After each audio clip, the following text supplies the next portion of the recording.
नमस्कार, मैं हूं डॉक्टर त्रिपाठी और आप देख रहे हैं न्यूज़ 7 हिंदी। आज बात करते हैं पाकिस्तान की, पाकिस्तान के पूर्व प्रधानमंत्री की, उस क्रिकेटर की जो इस समय जेल में है। क्या हुआ उसके साथ, जिसको लेकर तमाम तरह की बातें हैं, तमाम तरह की सुर्खियां बन रही हैं पाकिस्तान से लेकर पूरे दुनिया भर में। आखिर इमरान खान को लेकर इतने सवाल क्यों हैं? इमरान खान की जेल पहले ही बदलती रही है, खबरें पहले भी आती रही उनकी मौत की, लेकिन इस बार क्या अलग है? हमारे साथ अंकित हैं, अंकित बताएंगे क्या हो रहा है पाकिस्तान में। अंकित, देखिए, पाकिस्तान में नया तो नहीं है इस टाइप का हंगामा और जो है इस टाइप का ड्रामेटिक सीन क्रिएट होना। अभी जहाँ तक मैं समझ पा रहा हूँ, जहाँ तक मेरे कॉरेस्पॉन्डेंट ने बताया कि जो है उनके जो बेटे हैं वो गए थे उनसे मिलने, उनको भी नहीं मिलने दिया गया और लोग सड़कों पे उतरे हुए हैं कि वो जिंदा है कि नहीं, क्योंकि उनकी खबर एक फैल चुकी है कि वो मर चुके हैं और उनको जेल के अंदर मार दिया गया है। क्योंकि इसके पहले भी कई बार उन्होंने लिख लिख के कहा है कि मुझ पे अटेम्प्ट्स किए जा रहे हैं मुझे मारने के लिए। आप एक बार याद करिए, एक बार वो पेशी पे आए थे तो उन पे फायरिंग हो गई थी। तो ये सारी घटना हुई है जो एक बार को इंसान पे शक पैदा कर रही है कि भैया क्या वाकई मार दिया, क्या हुआ। जो है अफगानिस्तान तक बात फैल गई कि जो है उनको मार दिया, इमरान को जेल के अंदर मार दिया, इमरान को जेल के अंदर मार दिया। इमरान खान जेल में क्यों है? इमरान खान भाई प्रधानमंत्री रहे हैं, बहुत बड़ा उनका कद था और सब कुछ था, पूरी जनभावना उनके साथ जुड़ी रही, फिर अचानक जेल कैसे पहुंच गए? जी हाँ, प्रधानमंत्री रहे। और एक बात मैं और दर्शकों को याद दिलाऊं कि करतारपुर का जो मूवमेंट था, जो इंडिया पाकिस्तान का जॉइंट एक मूवमेंट था, तो उसमें इमरान खान ने भी सपोर्ट किया और विदाउट एनी हेजिटेशन उन्होंने कहा हाँ ठीक है, करतारपुर का जो कॉरिडोर बन रहा है जो पाकिस्तान में हिस्सा आएगा, हम ठीक है, ओपन है उसके लिए, क्योंकि सिख एक बहुत बड़ी मेजॉरिटी है वहाँ पे। हाँ, सेकंड क्वेश्चन आता है वो जेल पे क्यों है। देखिए, उन पे 3 चार्जेस लगे थे जब उनकी वहाँ के कोर्ट ने उन पे कन्विक्शन सुनाया। पहला उनका वो था कि जो उनको गिफ्ट मिलते हैं, जो स्टेट के गिफ्ट्स थे, जो बाकायदा एक काइंड ऑफ म्यूजियम में रखे जाते हैं गिफ्ट्स, तो उसने उनको सेल कर दिया और ये बात उनको नहीं बताई अपने स्टेट को। और जो पैसा आया उसका, जो गिफ्ट्स को सेल करने के बाद, उसको उन्होंने पर्सनल यूज़ के लिए रख लिया। सेकेंडली उनकी वाइफ पे केस था कि जो एक वहाँ के एक property dealer, local real estate agent है, तो उनको फेवर करने के लिए उन्होंने लैंड्स ली कई सारी, और बदले में उनको फेवर क्या किया, जो उनके 2 नंबरी का पैसा था, हवाला था, या जो है करप्शन का पैसा या इधर उधर का जो पैसा था, उसको वाइट करने में इमरान खान ने हेल्प की, जो कि कोर्ट ने पहले गिफ्ट वाले केस में 3 साल की सेंटेंस, और जो सेकंड वाला जो केस था लैंड ग्रैबिंग और लैंड वाला, उस पर 14 ईयर्स की इम्प्रिजमेंट इनको कर दी थी। हालांकि अब जब वो गए जेल में, बाद में जो है पता लगा कि जो है उनकी तबीयत बिगड़ने लगा रही है। कभी ये भी एक बार न्यूज़ आई, ये भी एक बार सूत्रों के हवाले से सब कुछ लोगों ने डिस्ट्रीब्यूट हुआ कि उनका रेप हो गया जेल के अंदर, इस टाइप की जो है खबरें आने लगी। तो इसके बेस को अगर ये बना के चले, तो अभी की जो खबर फैल रही है कि जो है मर गए हैं, तो इंसान को एक शक तो पैदा हो ही जाएगा कि भैया इतनी खबरें तो आई चुकी है, क्या ये भी सच हो सकती है क्या? आप एक बात बताओ हमको, जैसे कि यूपी में देख लेते हैं, आजम खान है, उनके पास 100 से ज़्यादा मुकदमे हैं उनके ऊपर। कुछ पॉलिटिकल नहीं लगता कि इमरान खान जेल में है तो कुछ पॉलिटिक्स है इसके पीछे? बिल्कुल पॉलिटिक्स है सर, वहाँ पे तो हमेशा से ही रहा। 2022 में जब उनको स्टेप डाउन किया गया, तो उसके बाद उन पर चार्जेस लगाना चालू किए गए। उसके बाद शहबाज शरीफ आए, असीम मुनीर जो कमांडर इन चीफ हैं, उनके बाद उस पर चार्जेस चालू किए गए। और कहीं ना कहीं कुछ ये भी मालूम पड़ता कि उनको दोनों लोग एक दूसरे को पसंद भी नहीं करते। तो हमेशा वो उनके बारे में कोई स्टेटमेंट देते थे कि he is hunger for power, वो कभी उनके बारे में स्टेटमेंट देते थे कि he is using his power to just to manufacture the nuclear, just to empowering the al-Qaeda and other terrorist group, इस टाइप के स्टेटमेंट देते थे। अच्छा, पाकिस्तान की जो मौजूदा सत्ता है, आपको लगता है अगर इमरान खान गलती से बाहर आ गया तो उठापटक हो सकता है, तख्ता पलट जैसी स्थिति आ सकती है? बिल्कुल उठापटक हो सकता है, दोनों केसों में उठापटक हो सकता है। अगर वो खत्म भी हो गए हैं तो भी बहुत ज्यादा जनता, क्योंकि आप देखिएगा जो उनका मैंडेट आया था जब 2018 में वो लोग जीत के आए थे, तो यूथ बहुत ज्यादा उनके साथ जुड़ा था। उनके पास था नया पाकिस्तान, प्रोग्रेसिव पाकिस्तान, जो अब केवल कट्टा बंदूक इन सब की बातें नहीं करेगा, जो केवल इस्लामोफोबिया जिसके कहते हैं उसकी बात नहीं करेगा, वो आगे प्रोग्रेसिव बात करेगा, फॉरेन पॉलिसीज अच्छी करेगा अपनी, वो सब करेगा। लेकिन 2022 में जब उनको स्टेप डाउन किया गया तो वही एलिगेशंस लगाए गए, कन्विक्शन भी हो गया। तो कहीं ना कहीं अभी भी यूथ कनेक्ट करता है उनसे, क्योंकि जो उनकी मेजर वोटिंग थी वो यूथ की ही थी। अच्छा, आप जैसे बात कर रहे हैं कि पॉलिटिकली बहुत बड़ा फिगर है इमरान खान, 1996 में जब उन्होंने अपनी पार्टी बनाई तहरीक-ए इंसाफ, उसके बाद जो पहला चुनाव उन्होंने लड़ा 2002 में बात करेंगे, 272 सीटें हैं, वहाँ से सिर्फ 1 सीट वो जीत पाए थे। आप कहते हो आज की तारीख में उनके साथ बहुत जन समर्थन है, अगर तब भी जन समर्थन रहा होगा क्योंकि बहुत बड़े क्रिकेटर थे, बहुत बड़ा नाम थे, तो फिर 1 सीट क्यों निकाल पाए? उसके बाद ऐसा क्या बदल गया कि 2018 में अचानक चुनाव भी जीत जाते हैं, पाकिस्तान के प्रधानमंत्री बन जाते हैं? देखिए, कोई भी पार्टी हो, कोई भी पर्सन हो, वो जब उतरता है पॉलिटिक्स में, स्पेशली पॉलिटिक्स में, तो उसको मैंडेट चाहिए, लोगों का भरोसा चाहिए। अब ऐसे तो यहाँ पे भी कई ऐसे चेहरे हैं जो पॉलिटिक्स में उतरे लेकिन फेल है।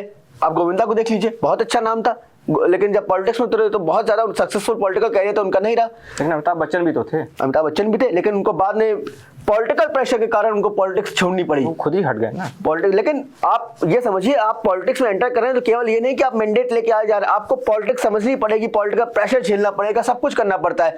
फिर भी जब पीटीआई जब उतरी थी उस टाइम पे, इमरान खान जो है बहुत ही अच्छे फिगर थे, क्रिकेट फिगर थे, वर्ल्ड हैंडसम मैन थे, हाँ नो डाउट, ऑक्सफोर्ड के पढ़े हुए हैं, ग्रेजुएट पर्सन है। फिर भी जो है कहीं ना कहीं वो फेल कर गए पाकिस्तान की जनता को कनेक्ट करने से उस टाइम पे। बाद में धीरे धीरे आगे बढ़ते गए, कनेक्टिविटी होती गई। 2011 की जो मुझे याद है, जहां तक 2011 की एक रैली थी लाहौर में, वो एक इमर्जिंग पॉइंट रहा पीटीआई का कि हाँ, यहां से लोग कनेक्ट करना शुरू किए इमरान खान से। अच्छा, पॉलिटिक्स और स्पोर्ट्स ऐसे 2 अलग अलग फील्ड हैं, ठीक है, आपको चार्म मिल जाता है स्पोर्ट्स से और आपने पाकिस्तान को भी एक बार वर्ल्ड कप जिता दिया, उससे बहुत बड़ा नाम बना गया आपको, बहुत बड़ा कद हो गया। पाकिस्तान क्रिकेट के भी बुरे हाल हैं, उसको लेकर भी इमरान खान लगातार प्रयास करते रहे अपने दौर में। अब हालांकि जेल में, तो क्या ही कर लेंगे।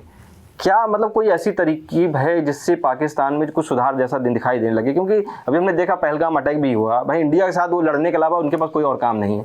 अपने मुल्क का उन्होंने जितना बद से बदतर हाल कर सकते थे वो कर लिया है। क्या आगे देखते हैं पाकिस्तान के और क्या हाल हो सकते हैं?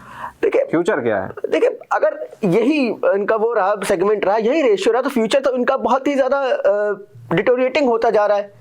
लेकिन ऑन अदर नोट में ये कह रहा हूँ, इमरान खान पर्सनली वो एक ऑक्सफोर्ड ग्रेजुएट है, उनको बुलाया भी जाता है लेक्चर देने के लिए, ऑनररी लेक्चर देने के लिए, तो वो वहाँ पे भी बोलते हैं कि मैं कभी नहीं चाहता कि पाकिस्तान केवल इस टाइप के इस्लामोफोबिया और टेररिज्म को के लिए जाना जाए स्पेसिफिकली। मैं हमेशा चाहता हूँ प्रोग्रेसिव पाकिस्तान, जो उनका मैनिफेस्टो है, प्रोग्रेसिव पाकिस्तान बने, आगे बने। आप उस टाइम याद करिए जब यहाँ इलेक्शन हो रहे थे अपने इंडिया में, नरेंद्र मोदी साहब की जो फर्स्ट विक्ट्री हुई थी, उस टाइम पे भी इन्होंने इंडिया पे एलिगेशंस लगाए। तो इंडिया पे एलिगेशन लगाना जो है इनका बहुत पुराना खेल है, पुराना काम है। क्रिकेट की हालत आप देख लीजिए, कोई जो है वो लोग जो है वर्ल्ड कप अभी जो हारे, जब इंडिया वाला मैच हारे तो अपनी जो है ट्रॉफी फेंक दे रहे हैं, चेक फेंक दे रहे हैं। इस टाइप का जो बेसिक मैनरिज्म है वो तो उन लोगों में है नहीं। आप उनके क्रिकेटर्स को देखिए, शोएब अख्तर साहब, इतना अच्छा उनका परफॉर्मेंस था, लेकिन वो क्यों अक्यूज हो गए? वो डोपिंग करते थे, ड्रग लेते थे।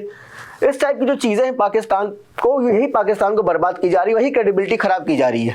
अच्छा, पाकिस्तान की जैसे बात करें, आज भी जैसे इंडिया का के लिए उसका रुख वैसा ही है कि इंडिया को वो कभी अच्छी निगाह से देखता ही नहीं।